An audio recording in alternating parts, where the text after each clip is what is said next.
technical difficulty, but hopefully we're still in good shape. Do I have anybody here with any bill introductions? All right, then I'm the only one with a bill introduction today. So let me pull that up.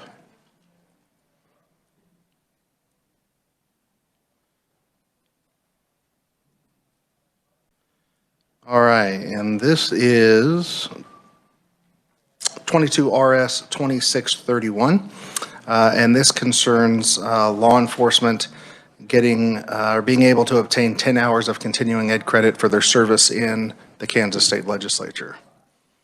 Are there any objections to that introduction or request for introduction? All right, seeing none, we'll make that request. Thank you. All right, let's see. Representative Heiberger, are you online with us?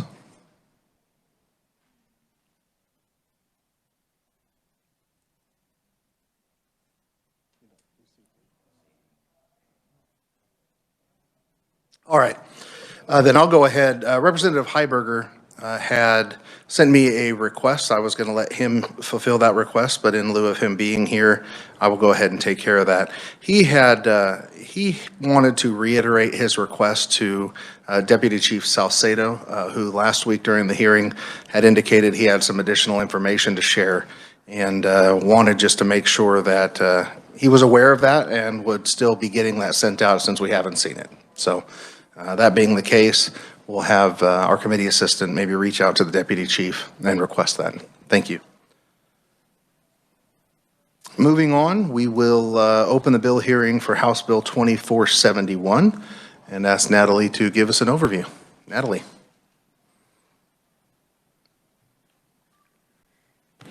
Thank you, Mr. Chairman.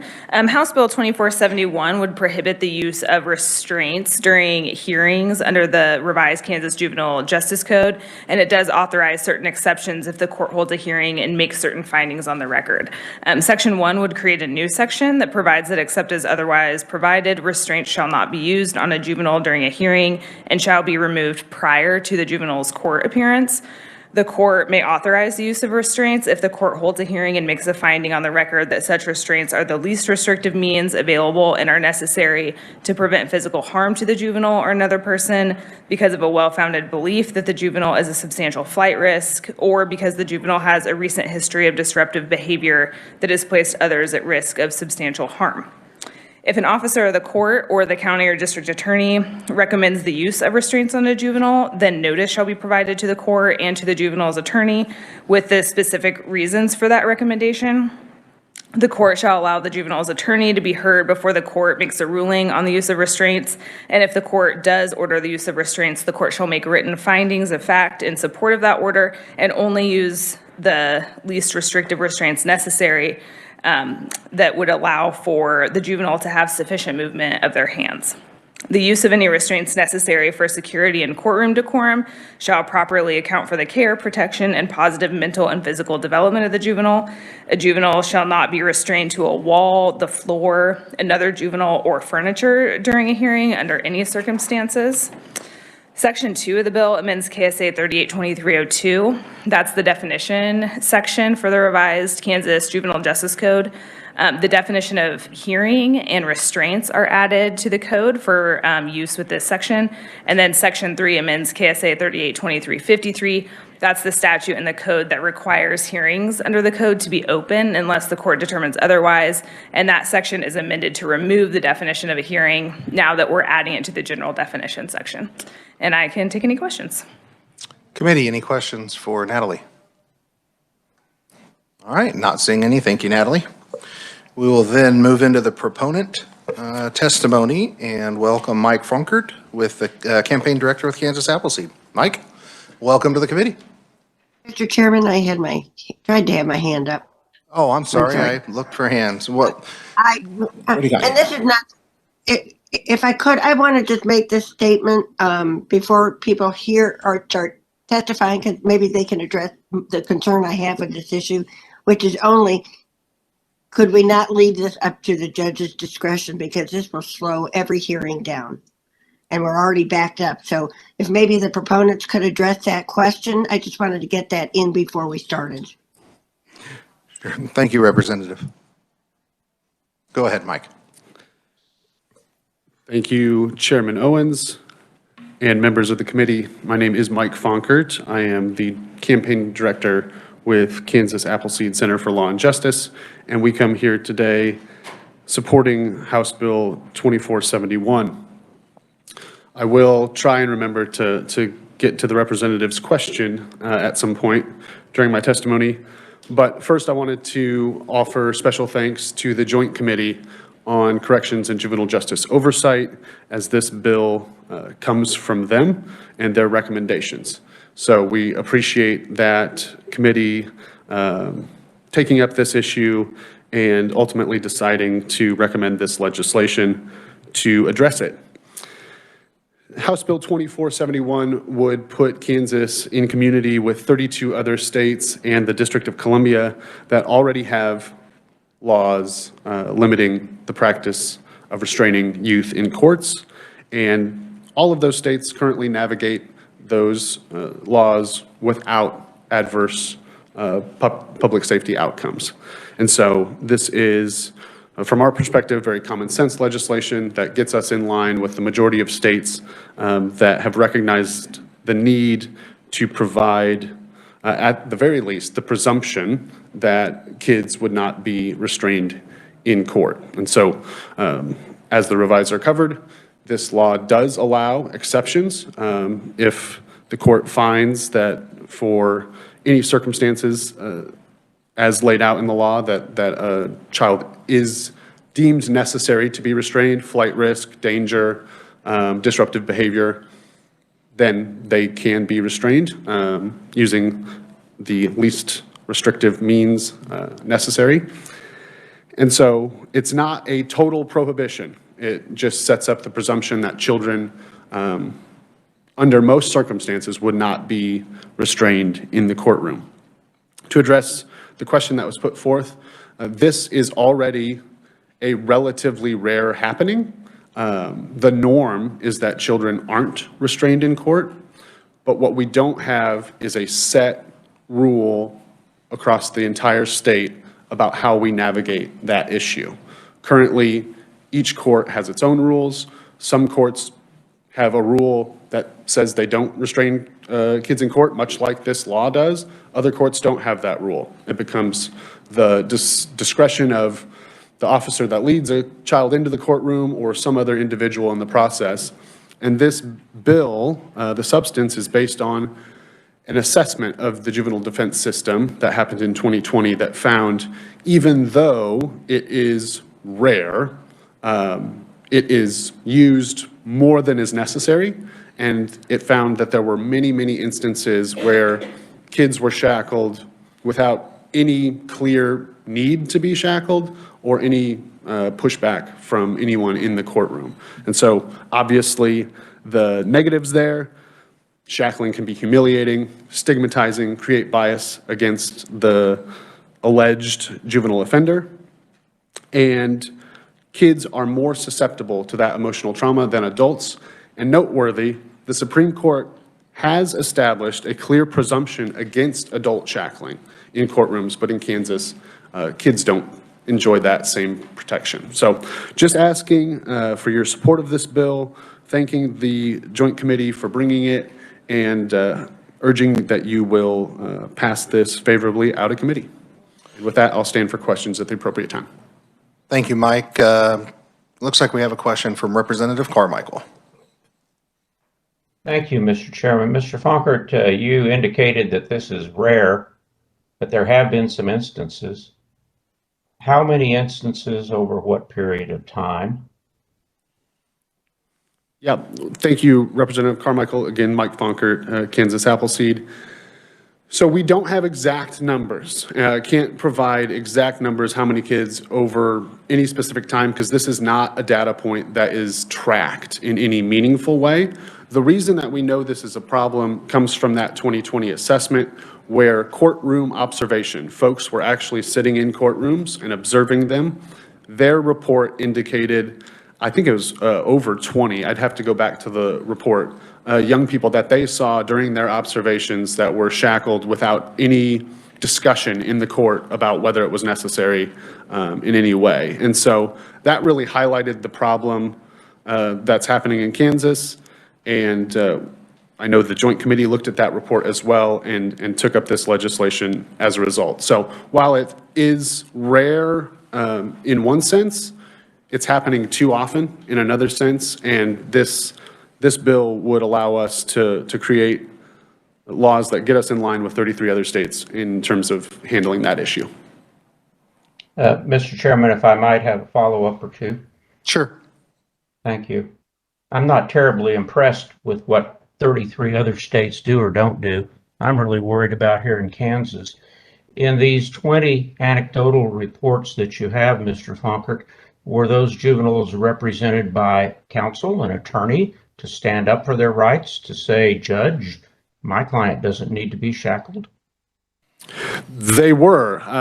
If you reference NJDC's 2020 assessment, one thing that Kansas actually does really well is make sure that each kid is appointed counsel.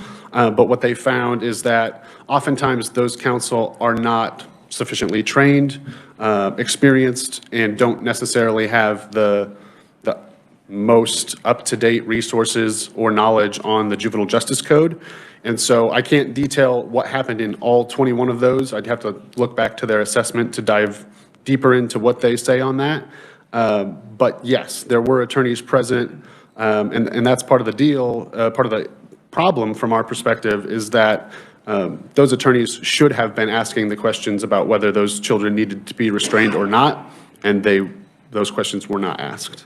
Is it possible, sir, that some or all of those 20 anecdotal reports were circumstances where everyone, including the juveniles counsel, knew that restraints were necessary and hence the issue wasn't even raised? I mean, of the 20 or 21 cases that you cite to, and how many of those instances was it necessary? So given that there is not a procedure to find if it was necessary, I can't speak to whether it was necessary or not. But what we do know is that the courtroom observers that the National Juvenile Defender Center, now the Galt Center, had put in those courtrooms, decided to highlight that in their report as troubling to folks that are truly experts in youth defense.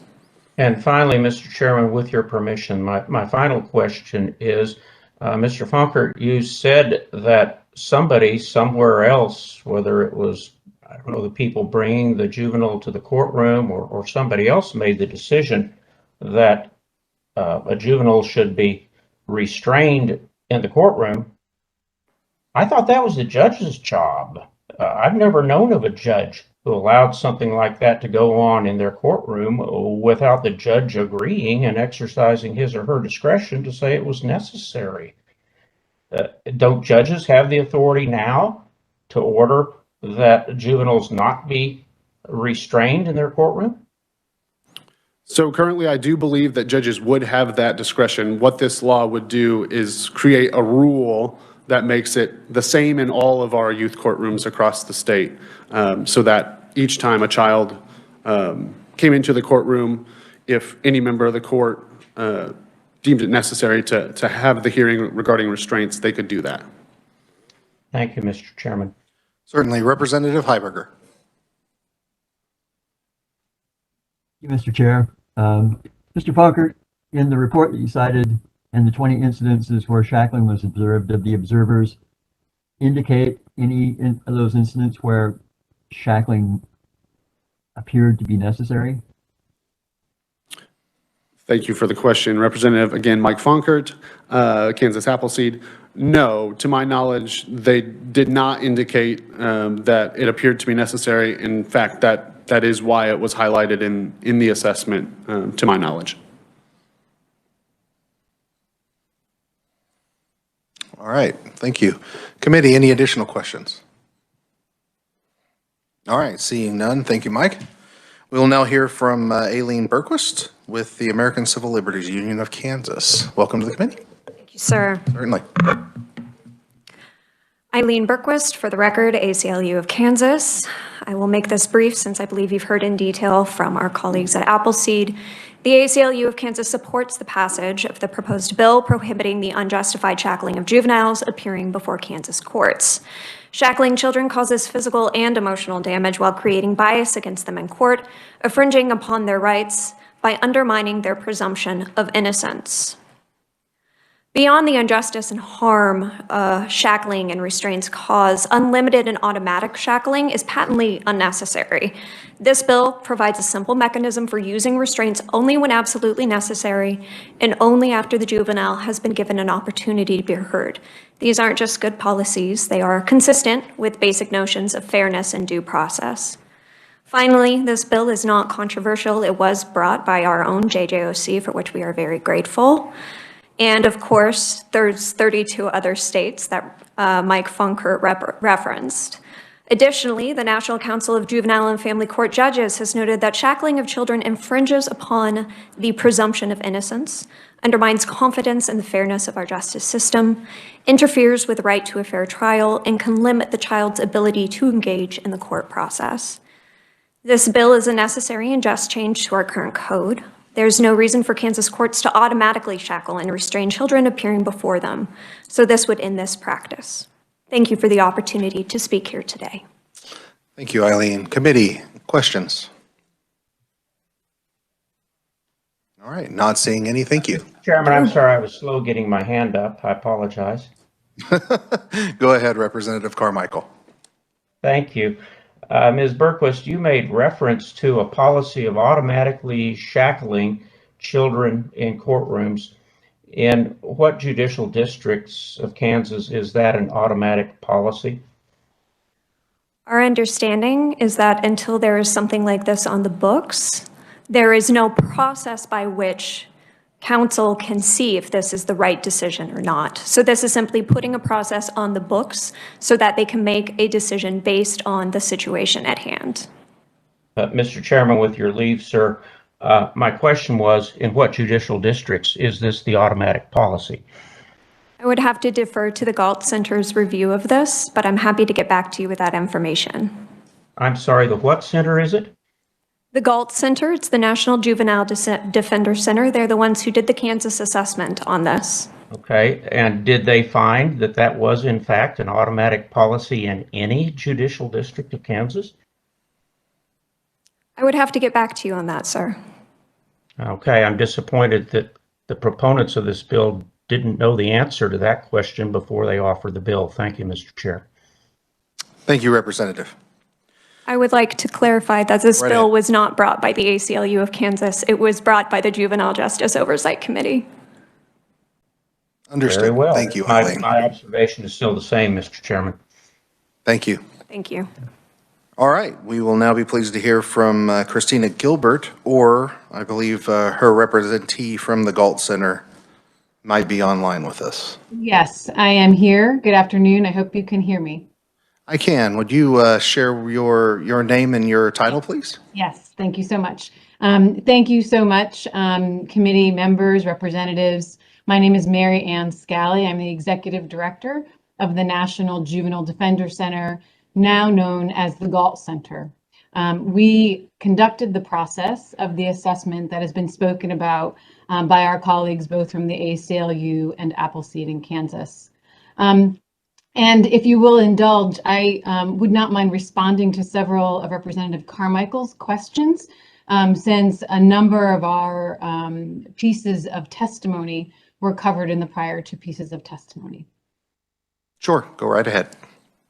Representative Carmichael, thank you so much for your questions and for your time today, as well as all the representatives on the call. Thank you for considering this critical piece of legislation for the state of Kansas. I personally conducted assessment work in the state of Kansas, and I'm very grateful to have had that opportunity. But in each of the counties in which I observed proceedings, young people, in fact, were brought in shackles on their hands, on their legs, and in belly chains.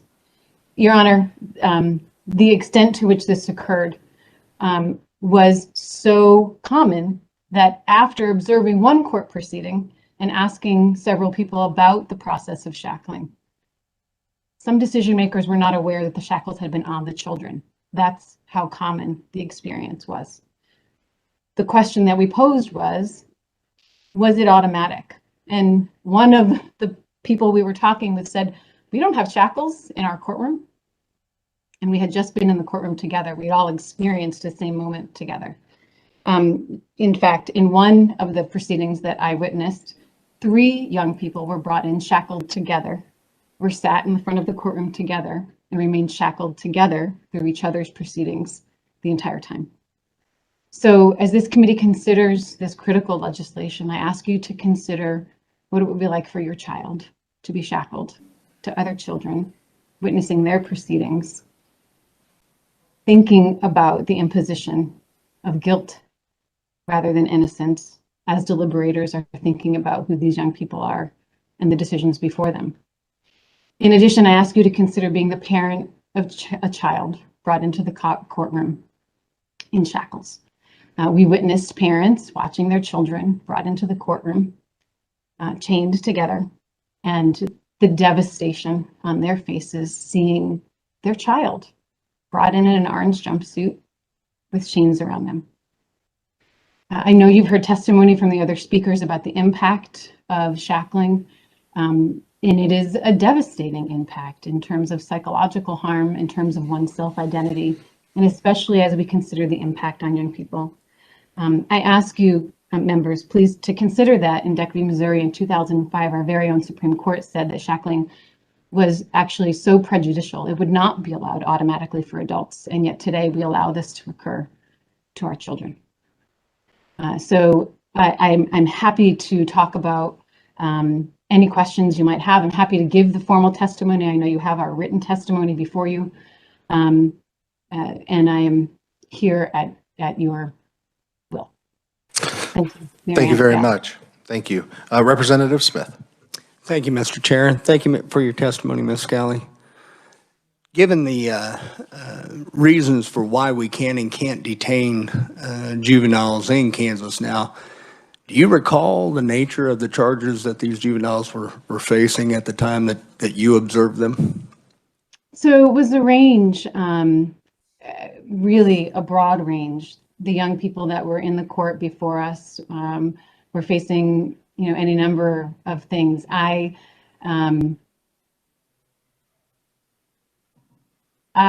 can recall some, issues that were less significant, and some that were more significant. But the proposed rule is really calling for an individual consideration of shackling.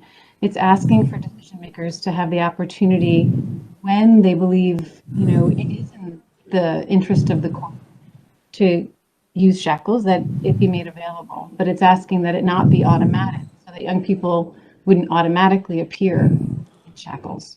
I don't mean to cut you off, Ms. Scally, but more to my point, having observed myself many juvenile proceedings, there's usually a reason why you bring somebody in shackles, and I'm just wondering if maybe the nature of the charges that these individuals in orange jumpsuits indicating that they were being held or detained, that the nature of the charges may have been of a violent kind, that perhaps if we knew the nature of the charges, that would give us a better idea of why the decision was made to bring them in restraints. And I think that's ultimately important, even if we pass this bill, that we understand what criteria we're going to limit them to on shackling. So I'm curious about the charges. So my experience was not that it was a consideration of the charges, but this was the practice for bringing young people in. And the instance that I remember so vividly, because there were 3, it was not 3 young people related to the same instance. They were 3 individual separate things. They weren't related to each other. And I do remember one may have been running away, and not from the facility. There had been numerous concerns about things happening at home.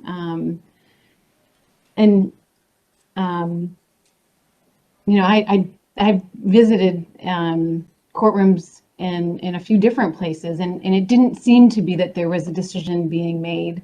It seemed to be that was the practice. And that was my experience. And I apologize, I can't give you more specifics about the actual charges against the young people. Thank you, Ms. Scally.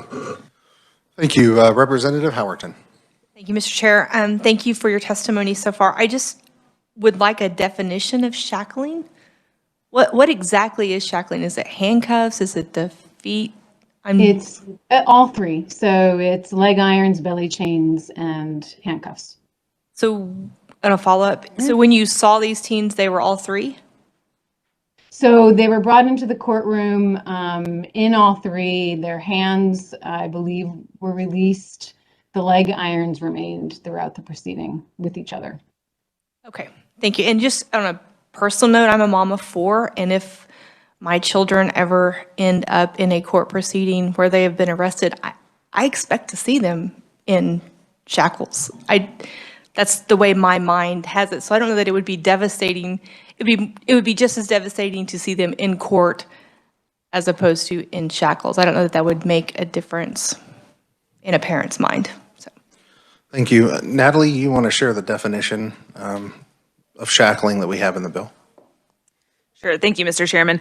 The legislation before you actually uses the term restraints. I mean, obviously, it's commonly referred to as shackling, but if you turn to page 6 of the bill, starting at line 1, for purposes of our legislation, restraints means handcuffs, leg shackles, leg irons, belly belts, belly chains, or other restraint devices used to restrict a minor's free movement of limbs or appendages, including those made of cloth and leather. Okay. And those can be used in any combination. Correct. Thank you. Yep. Thank you. Representative Carmichael. Thank you, Mr. Chairman. I'm still trying to figure out where this happens and how frequently.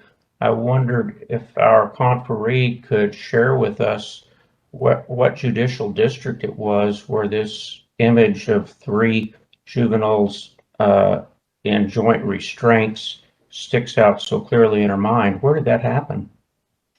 So Representative, we are not at liberty to share the specific jurisdictions that we visited when we were invited to come into Kansas. We assured people's names and locations wouldn't be shared as a way for there to be, no fear of retribution in terms of what people were sharing with us and what we were observing.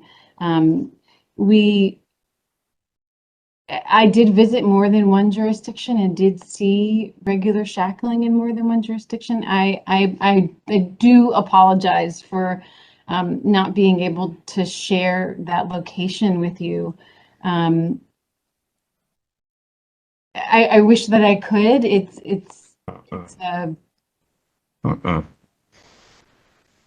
important that when we are speaking with people, they can speak honestly and openly. Then if I might inquire, Mr. Chair, with who did you enter into these confidentiality agreements that now prevents you today from offering meaningful testimony that would allow us to determine how frequently and where this occurs? Who did you enter into this agreement with? The juvenile, the juvenile's parents, the judge, the sheriff? Who did you make this non-disclosure agreement with? So we were invited in to conduct our state assessment. By whom? The Administrative Office of the Courts. Okay, and go ahead. I interrupted you. I apologize. No, that's okay. And when we are invited to come in to make observation, we let people know that we're speaking with, and the judges whose proceedings that we'll be observing, that their names and their locations would not be noted. Well, it seriously devalues your testimony here today. Thank you, Mr. Chair. Thank you. I apologize, Representative Carmichael. Are there additional questions, committee? Representative Wheeler.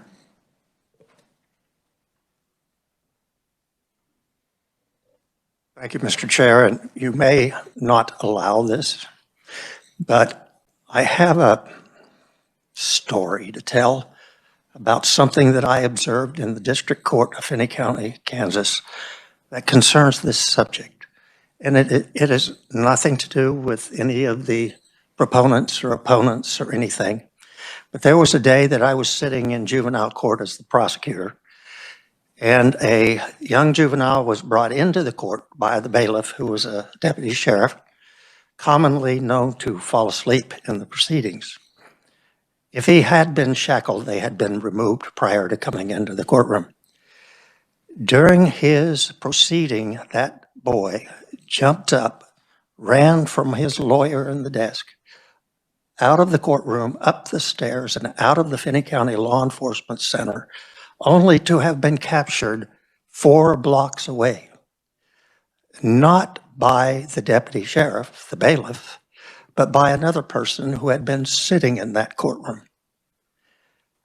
That person jumped over the bench, ran across the courtroom, out of the courtroom, up the stairs, chased that kid for 4 blocks and tackled him. That person was the former chair of this committee, our esteemed friend, J. Russell Jennings, then district magistrate judge, former deputy and undersheriff of Kearney County, Kansas, who chased that lad down, tackled him, and brought him back to court. It's got nothing to do with whether he should have been shackled or not. I have no idea. But I wanted to mention that story because of the person, and I will tell you that he recused himself as being judge in all further proceedings involving that child. Thank you, Mr. Chairman. Thank you. I only wish we had YouTube back then so that somebody could have videoed that for us, because that'd be great to watch today. All right. Thank you, Representative. All right. Seeing no other questions for Mary Ann Scally, we'll move on. We'll now be pleased to hear from Kristen Powell, Progeny Youth Leader. She is on WebEx as well. Kristen, are you with us? Yeah, I'm here. Great. Go ahead. Hi, everybody. My name is Kristen Powell. I'm joining you guys today from Wichita, Kansas. I am a youth leader with Progeny, and Progeny is a youth-adult partnership focused on reimagining the juvenile justice system and reinvestment into community-based alternatives. Today, I will be testifying on behalf of HB 2471. Kansas is one of the few states left who has not passed any legislation to prevent or limit shackling of children. The states who have implemented anti-shackling reforms have reported that no one has escaped and no one has been harmed since they removed the practice of shackling in the courtroom. So the argument that shackling is necessary for safety has been proven to be untrue. Shackling children is inhumane and it is extremely traumatizing to children. Shackling children has lasting negative impacts on a child's identity development and self-esteem.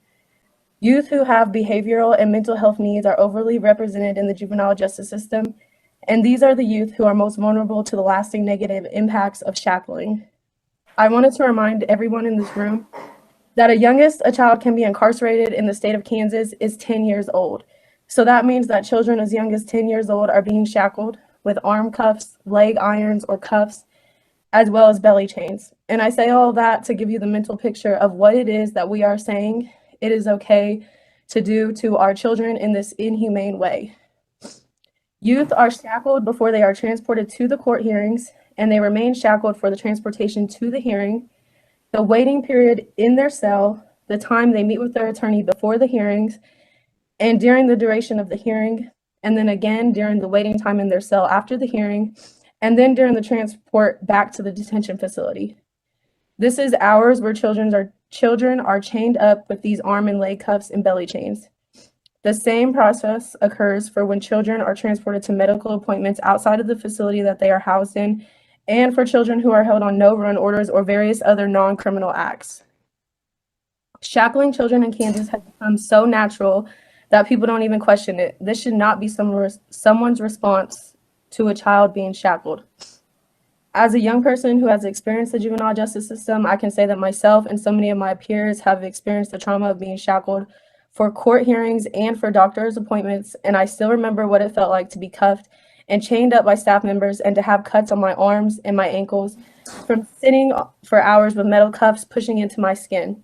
Although it might not seem to have much of an impact to people who are witnessing this act, changing this process and this norm of harming young people will make a significant impact on the young people, on the children who come in contact with our system in Kansas. Removing the use of shackling is just a small piece of what you can do to undo the harm that children experience in the juvenile justice system in our state. This is one step that we can take to return some of the humanity to how we treat our children. Even beyond what is outlined in this bill, I will go a step further and say that children should never be shackled. Limiting shackling for court hearings will still leave the same impacts and traumatic effects on the young person. The only person who this takes responsibility and the traumatic impact away from are the people in the courtroom, such as the DA and the judge, who will never have to see the child shackled while in their presence, aka while in the courtroom. And that concludes my testimony. Thank you, Kristen. Committee, any questions for Kristen? All right, seeing none, thank you very much. We're now pleased to welcome Judge Thomas Foster, who will be joining us via WebEx. Welcome, Judge Foster. Thank you. Can you hear me and see me okay? Certainly. Mr. Chair, thank you for allowing me to testify today. I did submit written testimony, brief written testimony. But I'll try to add to that, including responding to comments and questions I've heard here this afternoon. I think Representative Carmichael was wondering about where do they do this shackling.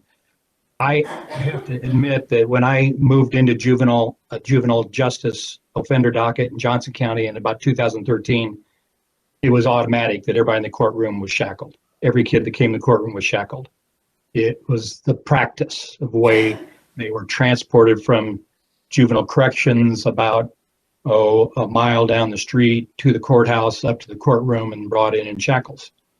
And I don't remember when exactly, but after a couple of years, the other juvenile, I knew that Judge Sloan upstairs in the child in need of care docket made him take the cuffs off before they brought the kid into her courtroom. And I followed her practice when I learned that that's what she did. We eventually established a county policy. We met with community corrections and talked to them about how they transported and why they shackled and when they shackled. And we entered into a protocol with corrections to say, you know, it's your job to get them here, and it's not our job to tell you how you get them here safely. But once they're here, we're going to tell you how we want to do this. And that is, unless there's a good reason, take the shackles off. You know, if they've been disruptive at the jail, causing problems at the jail, or if they have a very serious crime, injuring other persons, or if there's some history of running behavior, those are all things we talked about. And we changed it from presumptive being shackled to the presumption being they shouldn't be shackled unless there's a good reason to put restraints on them. We never had a problem. We never had a problem with it. Nobody ever ran. Nobody ever disrupted in court that I recall. In every situation, every courthouse is different. The jails are different. Some places the juvenile jail might be in the same building or a block down the street, or it might be 2 hours away in a regional center. And so there's lots of different ways and different concerns about transporting. Sometimes they're transporting one, maybe small female, small girl, and sometimes they might be transporting 5 or 6 or 7 kids together. Those are all things they have to think about when they're transporting and safety and run concerns. You know, I retired about a year ago. So the first 2 years ago, we were in COVID, but we've been doing first appearances by remote from the detention center for 15 years. So those kids don't have to put shackles on to show up in court. They get on a camera. When they do come to court, then that's when we start talking about shackles. In COVID, almost everything's been by video, even through today. most of the hearings are by video. So there's no shackling in video hearings. But I think it just makes sense. Every judge should think about what's best for the situation, the child, the public, those present at the hearing, and have a safe hearing that doesn't cause additional trauma for a child. I mean, get arrested. There's got to be a traumatic experience for a child. Having a parent arrested is recognized as an adverse childhood experience. Getting arrested yourself, put in juvenile hall, strip searches, whatever they do, is going to be a traumatic experience. To add shackles, walking around, shuffling around with iron shackles on your legs has got to be another traumatic experience. And that's one of the things we want to reduce as much as possible, is adding to traumatic experiences for others and for these juveniles that are in our custody at a very important time in their lives. So a quick comment about I think about 2017, we decided to do a deep dive on who we had in detention. And detention are going to have serious cases and some that aren't as serious, at least not serious, imminently as serious. So car burglaries, car hopping, going from car to car, looking for unlocked cars, getting into cars and stealing stuff is probably the most common felony we see in Johnson County. Those kids will end up in detention and not be released. They'll score for detention. Anytime a child is arrested and have a gun, they're not going to be released in Johnson County without seeing a judge. We've gotten together as a community to say, well, this is an override situation where at least need to come in front of a judge if a child is caught with a gun. So they're brought before the judge, and you have a hearing to say whether this kid stays in jail while their case is pending or released under certain conditions. So KSA 382331 gives the judge the authority to override a release decision, a score that might score for release, but there's other reasons, physical safety to others, persons, or property allows a judge to override on a release decision. So dangerous situations should be presented to a judge and not just have this child released automatically. Kids, most often their crimes are impulsive. A lot of times it's a family situation where maybe they hit their mother or father or throw something at mother or father. They're taken to detention. And again, we have a local override says, well, we're not going to release a kid automatically. Just go right back to the same place where they got into the fight to begin with. You're going to see a judge before that happens. So you have kids that have misdemeanor charges or low-level felony charges that are in detention and really aren't a risk to hurt somebody else, especially they have a security officer sitting next to them. They're in a courtroom. They know they should be on their best behavior. And my experience is that they have been. So I just think this is a good bill to require the hearing. Say, let's think about it. Do we need a shackle? Do we not need one? Rather than what used to be for us in Johnson County was the automatic bring them in with shackles. So I don't know where it's still automatic and where it's not. I just know it used to be automatic for us, and now it's not automatic anymore, and it really shouldn't be automatic anywhere. So I appreciate the chance to talk to you about this. I'm also, one quick other comment. I started saying about 2017, we did a deep dive on the kids we had in detention day, our daily detention count. We had about 20-some kids in detention waiting for hearings, trials, or whatever. We decided let's really do a deep dive in these kids and check their history, not just recent history, but life history. And we found that 95% of them had mental health issues and concerns. Either should have been on medications and weren't, or were in counseling and stopped going to counseling, or the parents took them out of counseling. But 95% of these kids are already dealing with mental issues, and have disrupted and committed a crime, and now they're in bigger trouble. So, yeah, one of the things we do is we don't want to cause any more harm than we have to. I even think about now releasing kids on house arrest devices with the metal bracelet around their ankle. And I put one on. I wanted to understand what it was like to feel the way they did. So I put one on for a weekend and walked around. You went to church, walked around, and went to the store and stuff with my ankle bracelet on. But I wanted to be able to talk to the kids about, all right, I'm going to put this ankle bracelet on you, but here's why I'm doing it. And I want to tell them I've had it on before. I know what it's like, but I want you to understand that this is what we're going to do for now. So I think this bill makes sense to at least have the hearing. I know some judges says, well, now we got to have another hearing. We got to make written findings. Well, we have forms for everything. You'll have a short form to say, all right, this child is at risk because of check the box here, sign it, 5-minute hearing.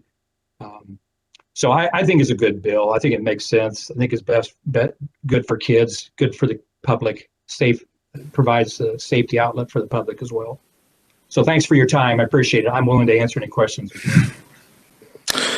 Thank you, Judge Foster. Representative Smith. Thank you, Mr. Chair. Thank you, Judge, for your testimony. I want to make sure I understood correctly. You may have run two sentences together and I just put them together myself, but were you suggesting there be a hearing before their appearance to see if they should be wearing handcuffs or restraints? I think that's what the bill calls for. The way I read it is that it'll be brought, it's a presumption of shackling, but the district attorney or the sheriff or anybody can really bring this issue up, and you'd have a hearing and say, yeah, we're going to use shackles in this case for this reason, or no, we don't need shackles here. But that's the way I read the bill, that there would be an opportunity for a short hearing, as opposed to now. In the past, there's no discussion. And frankly, I was shocked that in all my years, no defense attorney ever requested me to have the sheriff take shackles off someone. And we can have an 18-year-old come over from the adult jail where these rules don't apply. The adult sheriff will bring them in shackles, and they'll have the belt on, the belts around their waist. Their hands are attached to the belt, where they're shackled with their hands to their belt, and they have shackles on their legs. We want them to sign something. They can't even sign. They can't even raise their right hand to swear to tell the truth when I ask them to take a plea. I always have to say, swear. So, let's take his hand shackles off at least so he can sign. He can raise his right hand and he can sign. I don't mean to interrupt, Your Honor, but we do have other people who want to, and I have one other question, if you don't mind. Sorry. You indicated that there were kids who were being brought in, who were being detained, but they weren't necessarily being detained because of dangerous felonies. They were being detained, some of them even as child in need of care. Certainly that isn't occurring, or somebody would have brought something to somebody else's attention by now. No, not a child in need of care. I don't think a misdemeanor criminal offense for which we feel like we couldn't release the child automatically. So a right, you indicated sending them back to their home would not be appropriate because it'd be with the people that maybe they had offended with to begin with. Isn't that correct? Right. We're looking for an alternative. Maybe there is no alternative, and jail is the only place temporarily to keep them because the problem is at home and continuous fights with.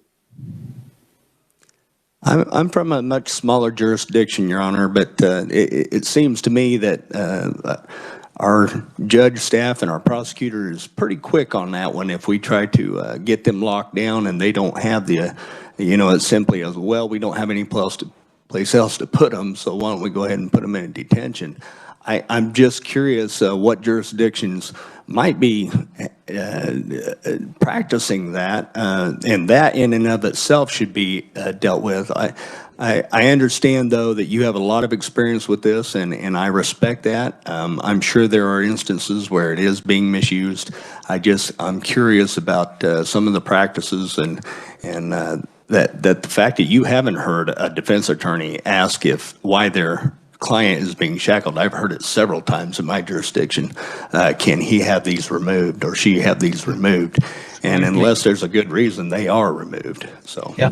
Anyway, thank you. A lot of times a child's been just released from mental health care and they go home, and then if within a few days there's another disruption at home, there's not a bed at the facility to go back to the mental health facility. We've had kids that were screened into treatment centers who had 3, 4, 5 months waits before they were estimated to have a bed opening at a treatment center. And usually, we don't end up having to wait 3 or 4 months to get them somewhere. And usually the family will get in a situation where they'll come back and say, okay, I'm ready to have the kid back at home now. We feel like we're in a better shape, maybe get some functional family therapy in place. So yeah, we try to get them back at home as soon as possible too, but you have to be ready. All right, thank you, Judge Foster. Representative Howerton. Thank you, Mr. Chair. I have 2 questions. One may be for the reviser, but I'll ask the judge the question first. And you'll have to forgive my inexperience. I really don't have knowledge of the court systems. But if we're deciding whether we are shackling one set of juveniles and we're not shackling another set, isn't that automatically tagging them so that when they come into the courtroom shackled, everybody there automatically knows that there's a problem or a history of violence or something like that? Would that make it unfair in the hearing of their I think there's an argument for that's the case, but still, if I'm a judge and I feel like there's a significant danger to the public, to others, when this child's in the courtroom, I'm going to use what I need to do to try to make sure everybody's safe. So it may be keeping others out and letting one in at a time or something like that, but still, they're public courtrooms. So I'm going to make sure my courtroom is a safe place. Are we talking jury trials or just talking about any kind of hearing? It could be a first appearance, it could be a motion, it could be a scheduling conference. Trials, the sheriffs and the corrections have a way to disguise a shackle. They'll use maybe a knee brace or something that inhibits their ability to move very fast. So trials, we try to make sure that there is not, it's not known to others that they have a shackle on. So there's alternatives? There's different ways of shackling, yes. Okay. And then the question is, I think 2 of the testimonies have mentioned that it's different than the adult cases. So in an adult, we get to decide whether they're shackled or not. Is that the law? No, I think that the judge is still going to decide who needs to be shackled in the courtroom.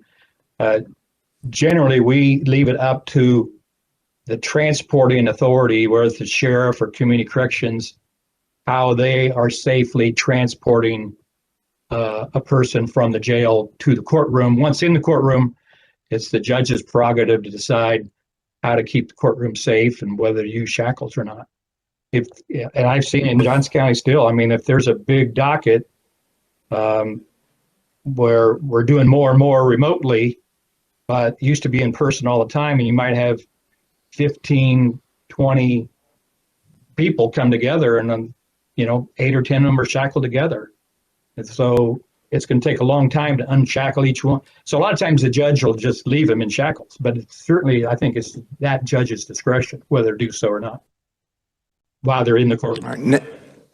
Natalie, did you have anything to add to that? Okay, thank you. Representative Carmichael. Thank you, Mr. Chairman. Judge Foster, I really appreciate you bringing your experience and expertise to us. It makes an impression on me. But Representative Howerton asked about jury trials. And at least when I started in this business, we didn't have juvenile jury trials. There might be some exceptions now, but how frequently are juveniles tried to a jury, at least in your experience or knowledge?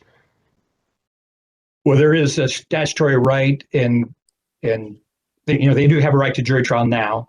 I would have to say not very often.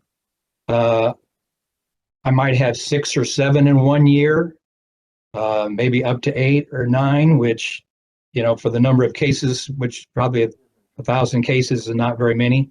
And there's probably years where I only had maybe 2 or 3. So not very often do we have juvenile jury trials. And I will, of course, confess the law has changed since I started 45 years ago.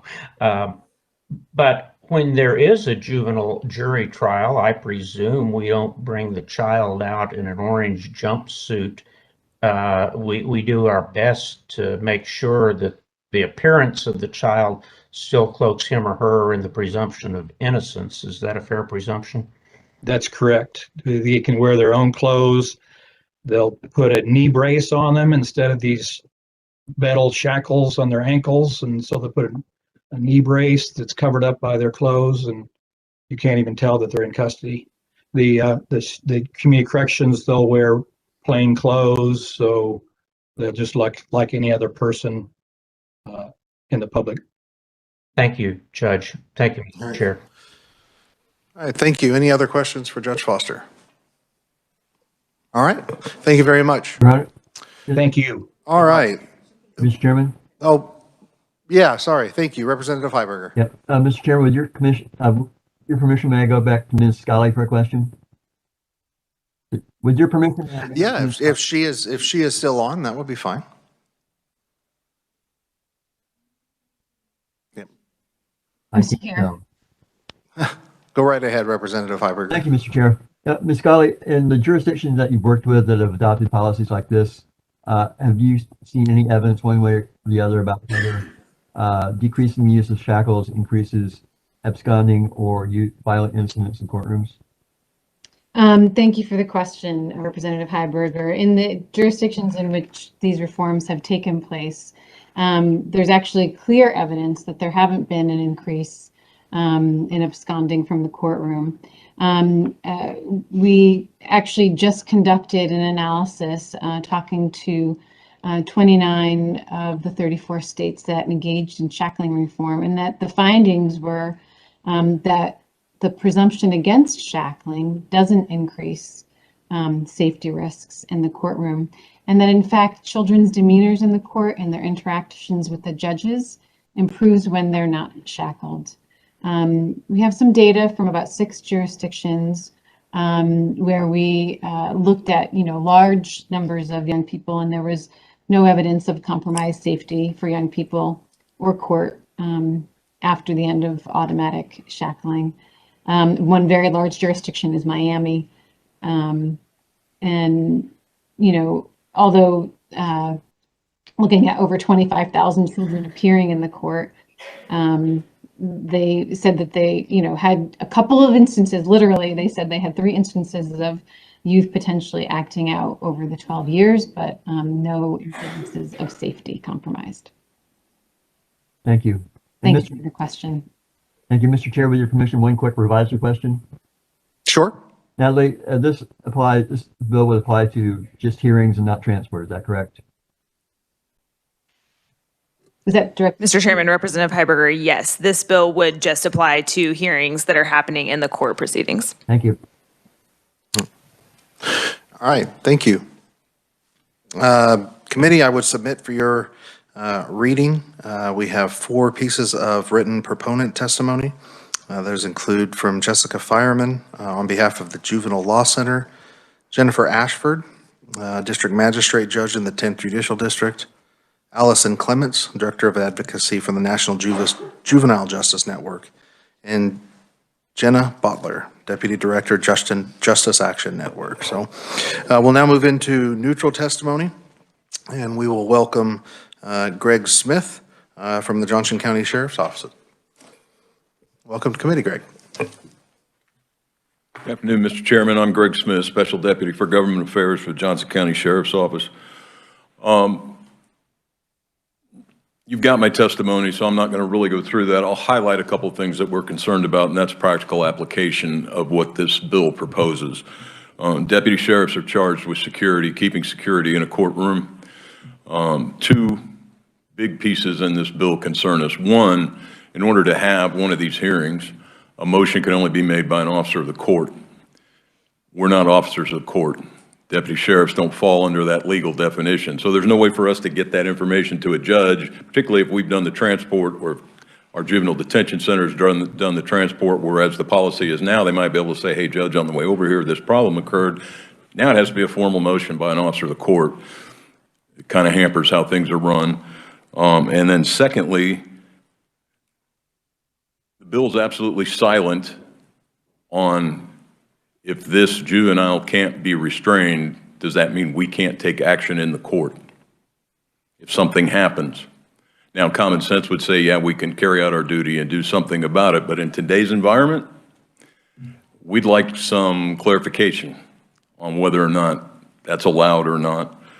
I will say a couple of things that came up. This same exact bill under Senate Bill 321, we had this discussion last week in Judiciary. A couple of things that came up. Right now, under our juvenile justice laws with the juvenile justice reform, a juvenile is not going to be in a secure detention facility unless they've committed a level 1 through 4 felony. We're not talking about shoplifters. We're not talking about misdemeanors. We're talking about somebody that's committed a felony or is at least accused of committing a felony. And secondly, we're always concerned when the legislature considers codifying policy. Policies are put in place for a reason. It's because of actual experience, hands-on experience. We've seen what happens, and we can adapt the policy as those things change. If you codify it, we're locked into this until the next time the legislature comes into session and me or somebody else can get in front of you and say, this isn't working, we need to change this. Whereas if it's a policy, we can change it as the need dictates. And I'll stand for questions at the appropriate time. Thank you very much, Greg. Committee questions for Greg? All right, not seeing any, thank you. Let's see, are there any other neutral or proponent testimony that we happen to miss? Didn't want to miss anybody. All right, we'll now hear opponent testimony from Jeff Cope, Sheriff of Lyon County. Welcome to the committee, Sheriff. Thank you, Chairman Owens, committee members. So I come before you today. I'm Jeff Cope. I'm Lyon County Sheriff. I'm here on behalf of the Kansas Sheriff's Association to speak in opposition to some of the provisions in this bill. As I stand before you today, I think it's important to note that I spent 8 years as the supervisor of our courthouse security division, and I have seen over the time of my career the evolution of juvenile justice, and so I do have some particular insight in how juveniles are handled in court, maybe from what they were 20 years ago to what they are today. Advocates speak of this bill of the juvenile brain is still developing. I 100% agree with that. I'm a father of 3 daughters and I have 3 grandsons, so I know how challenging juveniles can be. But for that very reason, it's commonplace that juvenile offenders who have committed crimes are and are in detention are in shackles. I think Representative kind of touched on it before, that they would expect them to be in shackles. They've committed serious crimes. There's no distinction in this bill between status offenders and juveniles that have created serious crimes. Through juvenile justice and the changes we've made probably over the last 5 years in particular, we've really looked at Kansas Department of Corrections has formulas, they have threat assessments, everything we need to be able to get a juvenile into detention. The juveniles in detention are not juveniles that have shown good track records. They've shown tendencies to violence, they've shown tendencies to harm others, they've committed personal crimes. And some of these juveniles are bigger than me, taller than me, more athletic than me, and can be a serious danger. In our county, we're currently doing adjudication hearings on juveniles for murder cases. This law, as written, would require a hearing. It doesn't speak to it, but are these juveniles going to be required to be in the courtroom for this hearing? So do they have to be in there unrestrained to have a hearing to say they're restrained? In Lyon County, we operate a pretty common sense approach. If there's issues, the defense attorney, I have heard a defense attorney on a common, will say, hey, may we take the shackles off? Or may we take the handcuffs off? Okay, typically, a quick conversation with the judge, those things happen. I've seen it allowed, I've seen it denied. So these things are happening in our Kansas courtrooms today. Sorry, I lost my spot here, but we don't support juveniles being restrained to chairs, to floors, to walls. I don't know of anybody that would think that that's okay.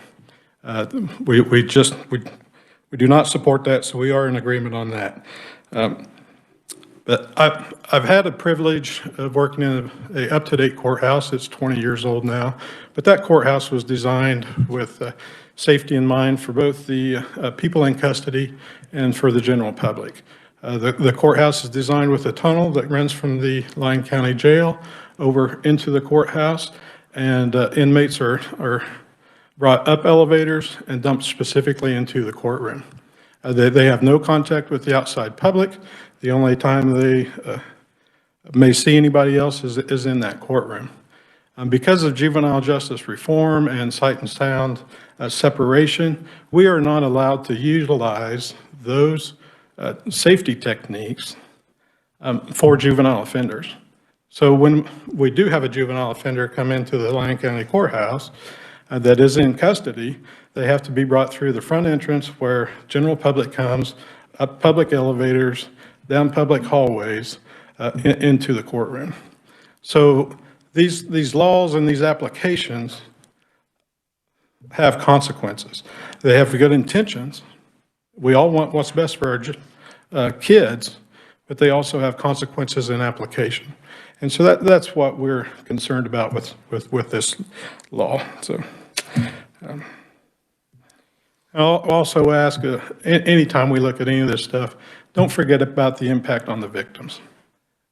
As I say, we're working murder cases with juveniles in our small rural America community, and the victims are also psychologically affected by these crimes committed by our juvenile offenders. So that's all I have. You have my written testimony, and I'll stand for questions. Thank you, Sheriff. Committee, any questions?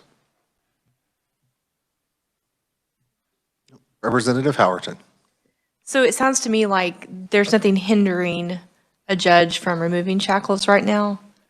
No, the judges have full authority over their courtroom. So we see it on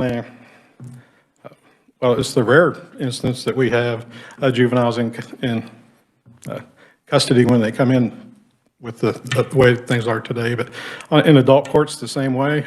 They come in if the attorney wants them to have their hands free. They ask the judge grants it. If we have an objection to it, the officers in the courtroom can voice that to the judge. We have that open communication now. That finding's found on the record. They walk in, they start the hearing, the question's asked, and it's found on the record. So those things are happening today.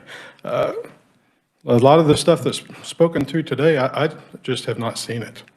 I don't see it as a regular basis in our community anyway, and talking with other sheriffs across the state, I'm a little curious as to where these findings were found, where they were observed, and the fact that we can't say that just kind of challenges me to follow that line of thinking. Say thank you, Mr. Chair. Thank you, Mr. Chair. Thank you. Representative Howell. Thank you, Chairman, and thank you, Sheriff, for testifying today. As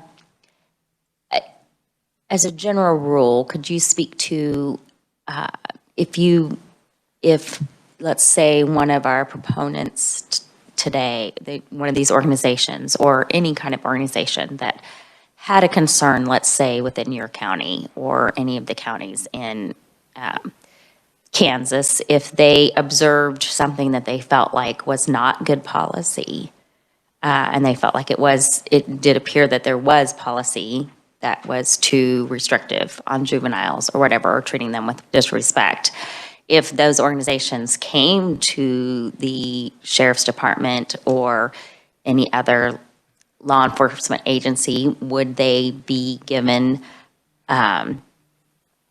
would they be heard in expressing their concerns? And would the Sheriff's Association be willing to, or individual sheriff departments be willing to review their policies and those kinds of things on an individual basis and work with those agencies as a general rule?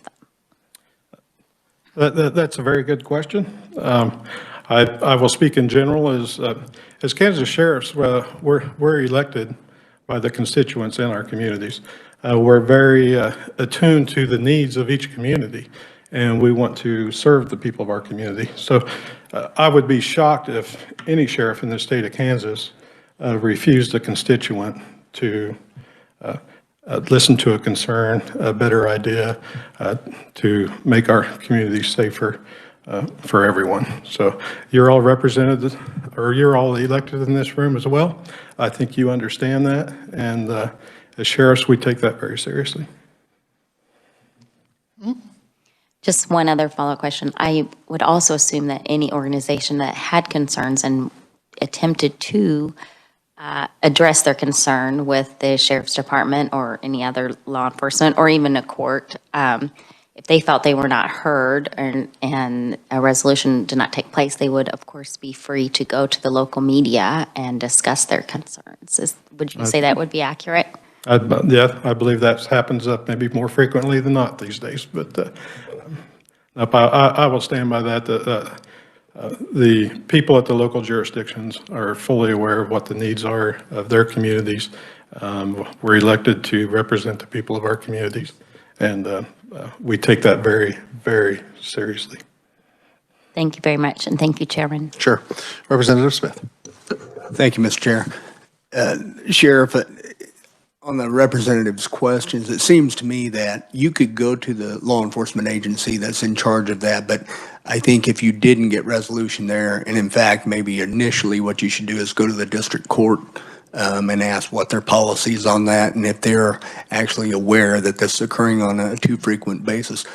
That could be discussed between the courts and the sheriff, and there's often policy discussed between. Is that true, Sheriff? That's I have close contact with our chief judge. We're constantly working on security issues and making sure everyone's safe in the courtrooms, and we take that responsibility seriously as well. So, well, thank you. Any additional questions? Not seeing any. Sheriff, thanks for making the trip up. Thank you for your time. Certainly. Committee, I would submit to you also written opponent testimony from Chief Judge Merlin Wheeler on behalf of the Kansas District Judges Association. Are there anybody else here to speak in opposition to the bill? All right, not seeing any. We'll go ahead and close the hearing on House Bill 2471. Committee, I would just bring to your attention, there likely be some changes to the agenda this week. I guess we're looking at a little bit of weather on Wednesday, and I don't want anybody to have to drive here if you don't have to. So we'll probably put off working the bill that we had scheduled for that day until the following week, just to make sure that we have enough people here to be able to vote. So prepare to work a number of bills next week. But Representative Heiberger. Thank you, Mr. Chair. I mentioned this in an email to you before the meeting, but we did receive some information from Chief Salcido that we requested at the hearing last week, and it addressed the multiple shooter juveniles in his district, but it didn't really address the substance of my question, which is his assertion that a lot of these kids were getting 45-day case limits. And so I would like you to request that the committee secretary contact Mr. Salcido, give him another opportunity to provide that information. Well, you'll be happy to know that we're ahead of the curve because I took care of that before you joined on WebEx when we got started. And Colette, our committee assistant, is all over it. All right, thank you. I apologize for being late. Nah, no problem. Thank you. All right, Mr. committee. Chairman, Representative Carmichael, Yes, sir. I guess I can take my deputy chief off my own personal call list too. Thank you for attending to that. Thank you. All right, well, seeing nothing else, I appreciate everybody's work today. Thank you, everybody who came to testify, and we'll be adjourned.